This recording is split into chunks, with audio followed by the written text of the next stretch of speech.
What's your favorite TV show? Can you think of your favorite TV show? Homer Simpson, Simpsons.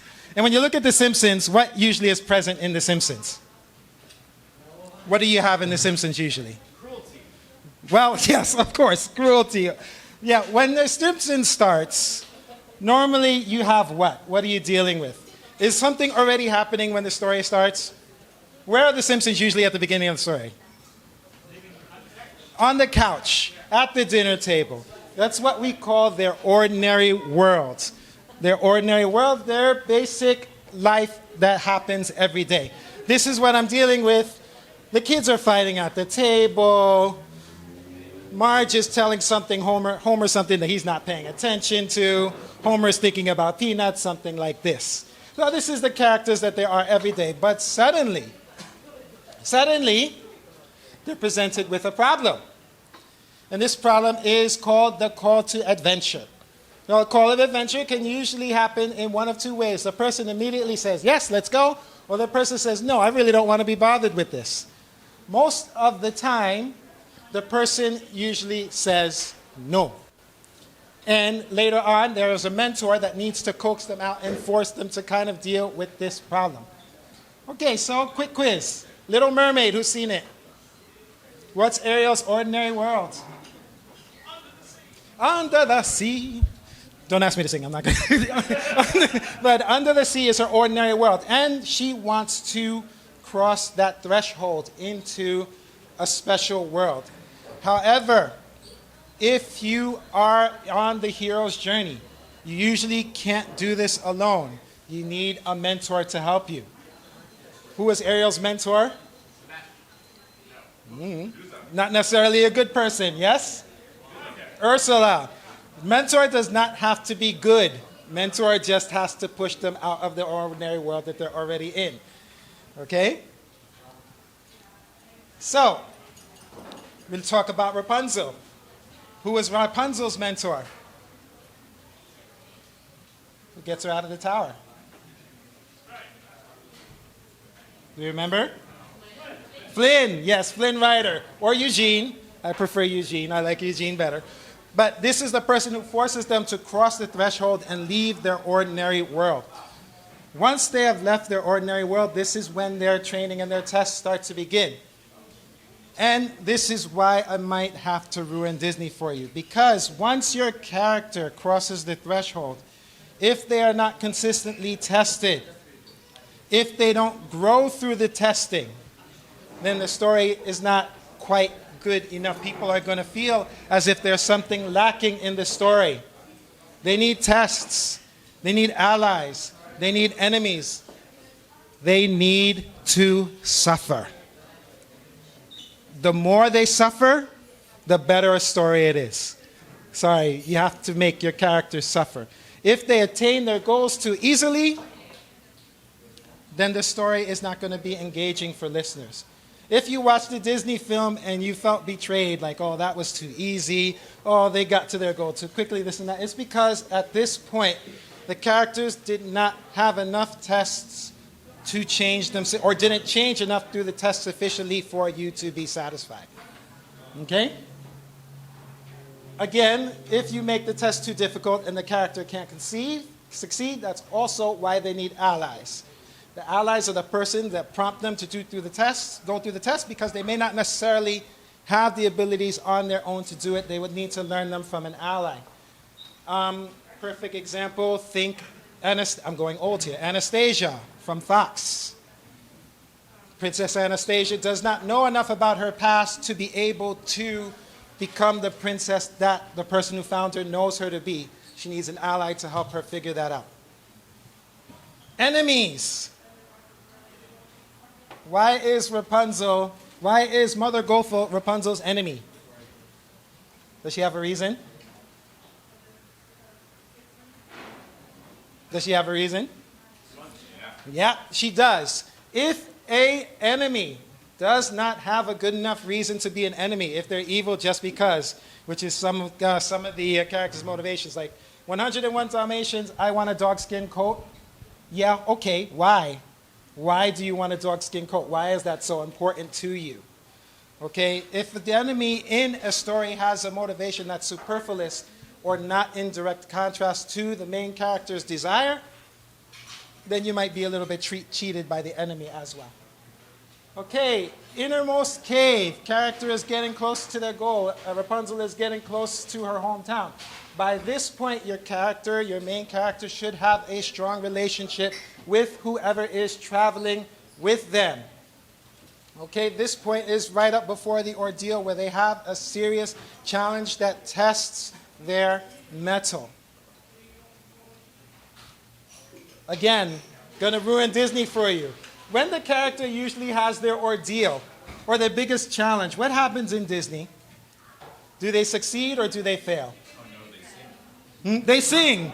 They sing. And usually they sing and everything. They succeed and everything's fine and dandy after that. Yay, successful win. Everybody is happy, song and dance, la la la.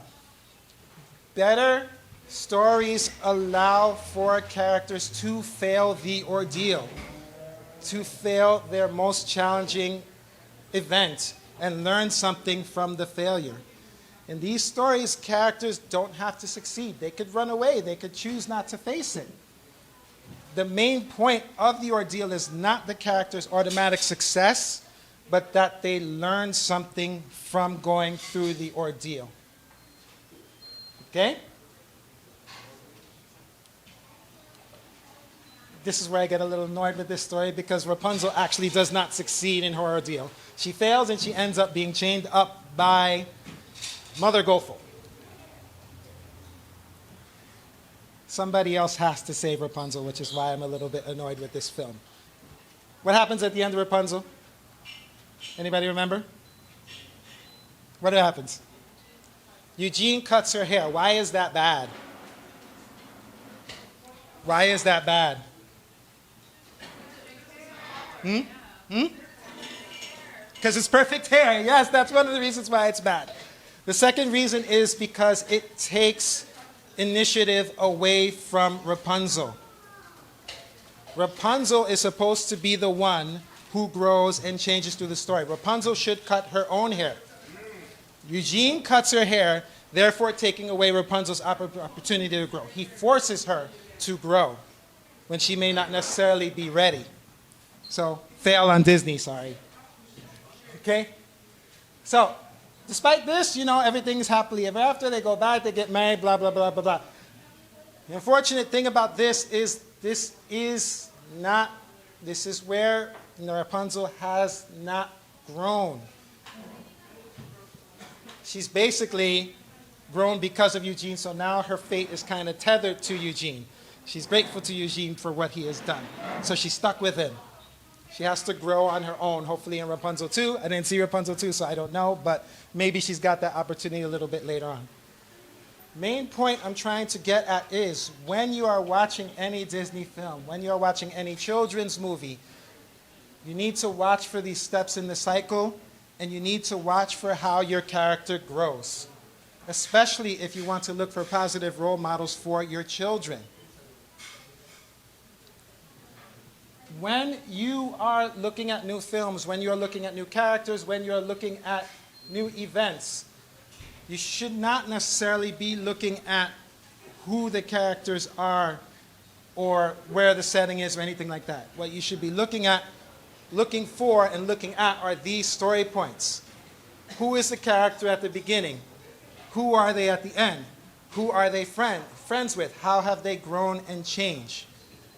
You need to use those to identify what the film is teaching you. Not necessarily the character itself, the character in isolation or the setting in isolation.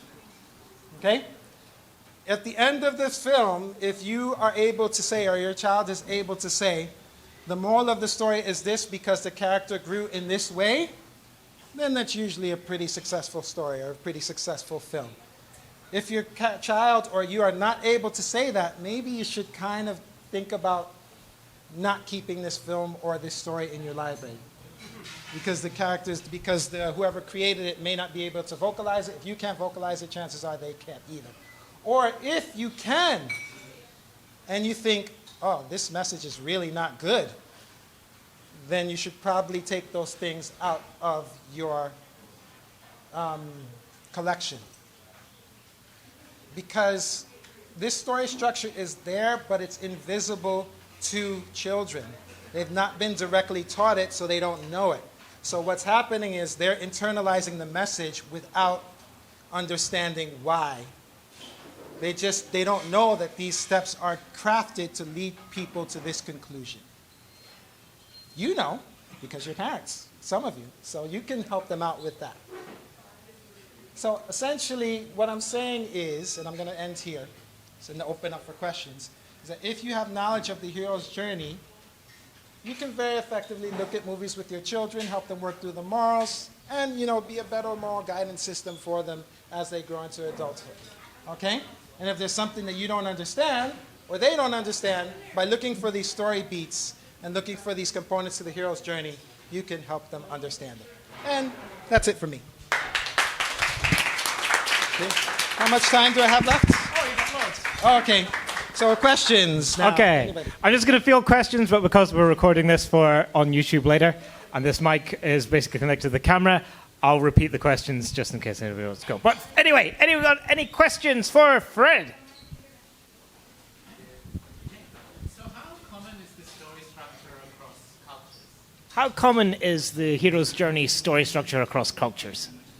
Well, I would say that it's a little bit hard to avoid because, if you look at something like Dragon Ball, like you have the character in his ordinary world. You can't avoid showing somebody in their ordinary world. You have to show what their life was like before that happened.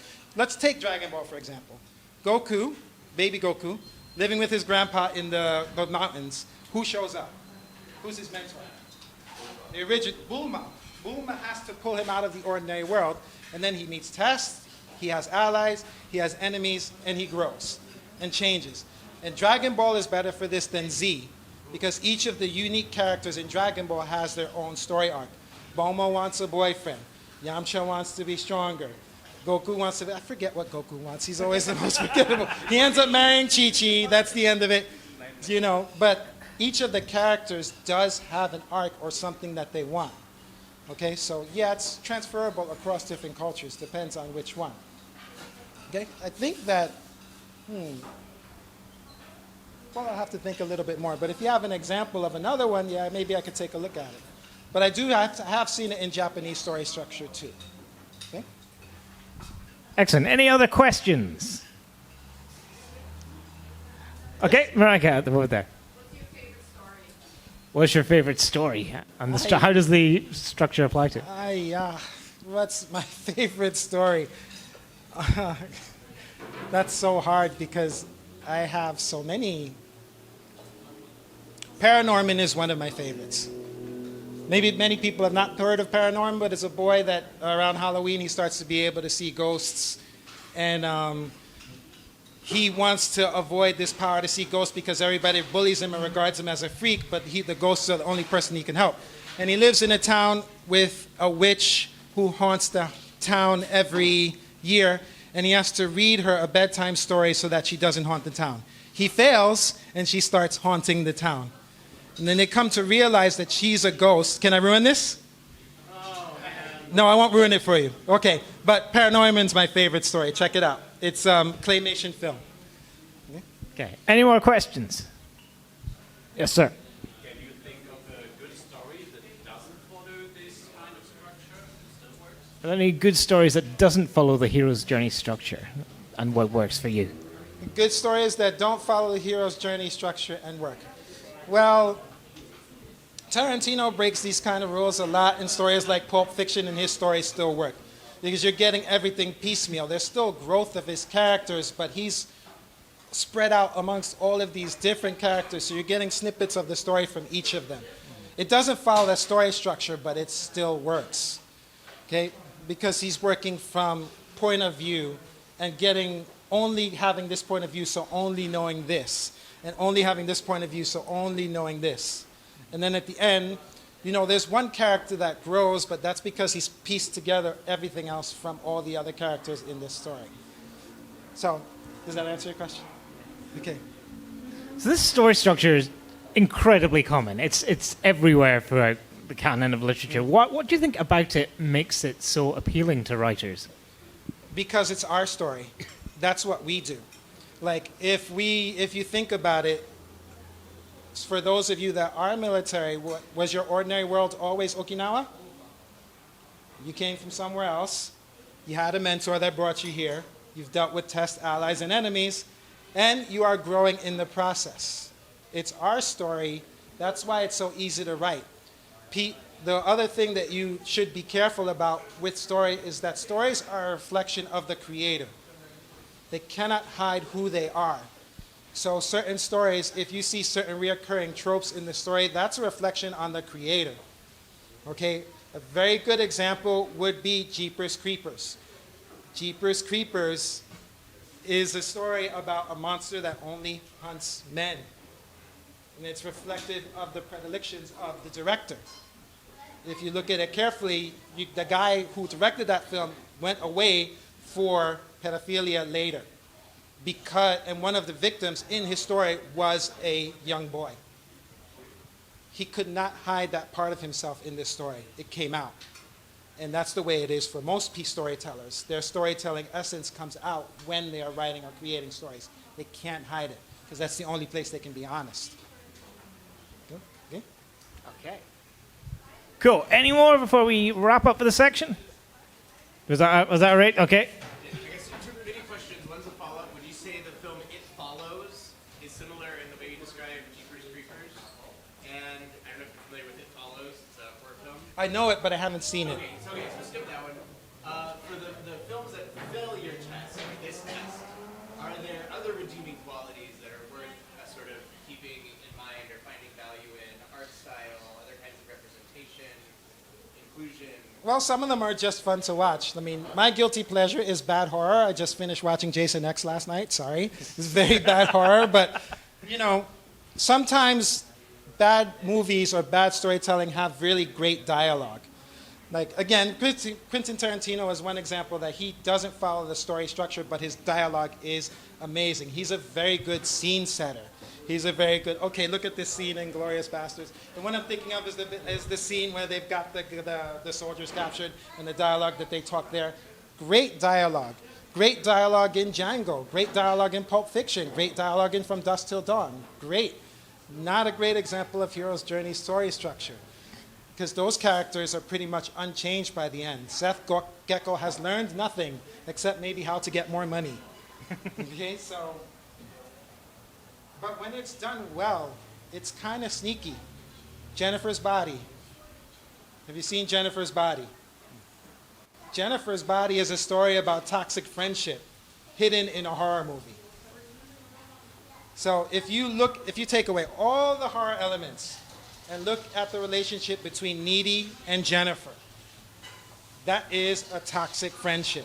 That's what the story is meant to teach you about. I think the director's Japanese too. That's what the story is meant to teach you about. It's meant to teach you how to avoid a toxic friendship, but it's hidden in all this wonky, weird horror stuff.